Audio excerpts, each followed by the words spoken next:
Hello,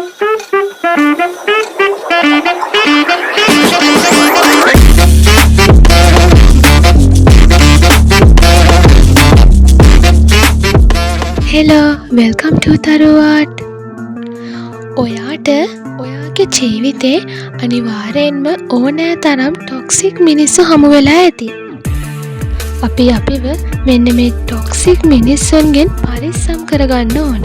ඒ ඇයි කියලා කියනව නම් විෂ සහිත මිනිසුන් එක්ක අපි ජීවත් වෙද්දී අපේ හැඟීම්, නිදහස, අපේ මනස සහ ආත්ම විශ්වාසය සම්පූර්ණයෙන්ම ටිකෙන් ටික විනාශ වෙලා යනවා.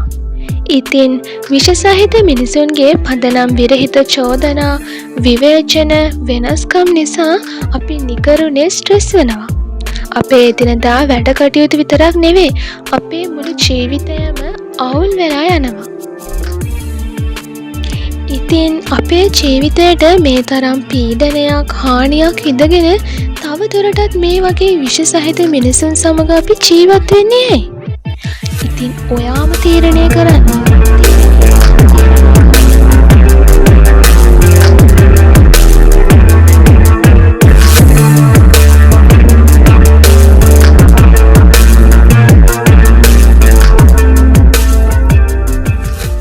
මේ වගේ ටොක්සික් මිනිස්සු ඔයාගේ ජීවිතේත් ඉන්නවද කියලා ඔයා කොහොමද හඳුනගන්නේ?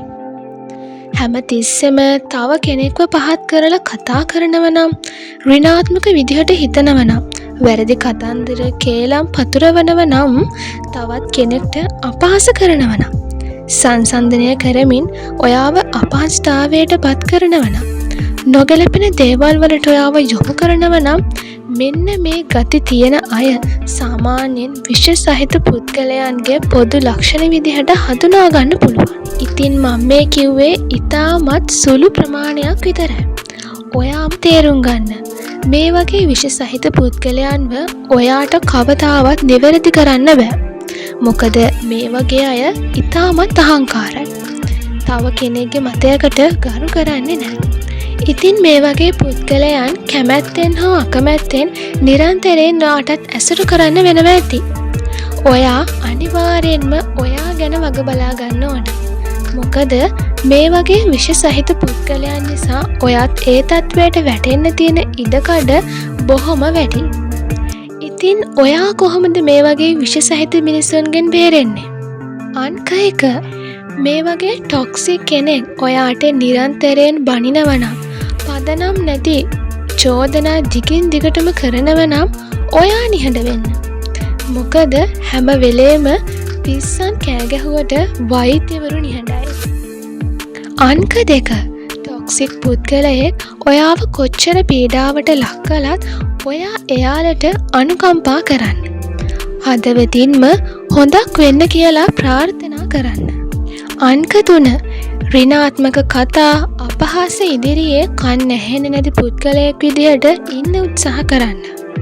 ඔයාව කොච්චර පීඩාවට ලක් කළත් hina වෙලා ඒ හැම දෙයක්ම අත්හරින්න. හොඳට මතක තියාගන්න.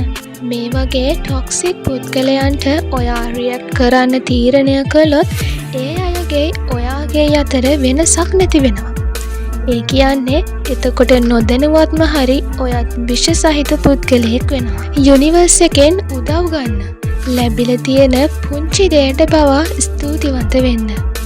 ඔයාගේ වටා ඉන්නේ ආදරණීය හිත් තියෙන ලස්සන සුන්දර මිනිසුන් විතරයි කියලා නිතරම විෂුවලයිස් කරන්න.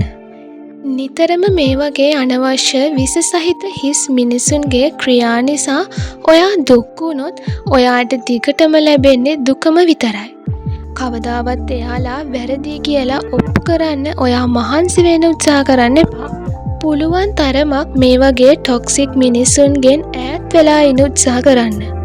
ඔයාට එහෙම අවස්ථාවක් නැත්නම් මම කලින් කිව්වා වගේ ඔයාගේ මයින්ඩ් එක නිතරම පොසිටිව්ව තියාගන්න. ඔයාගේ කම්ෆර්ටබල් සෝන් එක ඇතුලේ ඔයාගේ මානසික නිදහස රකින්න ඔයාට ආදරය කරන මිනිසුන් විතරක් තියාගන්න වග බලා ගන්න. මොකද ටොක්සික් මිනිස්සු සිය ගණනකට වඩා hina වෙලා ජීවිතය ගෙවන්න පුළුවන් ආදරණීය එක හිතක් ජීවිතයකට ලොකු ආශිර්වාදයක්. එහෙනම් අතට ගිහින් එන්න.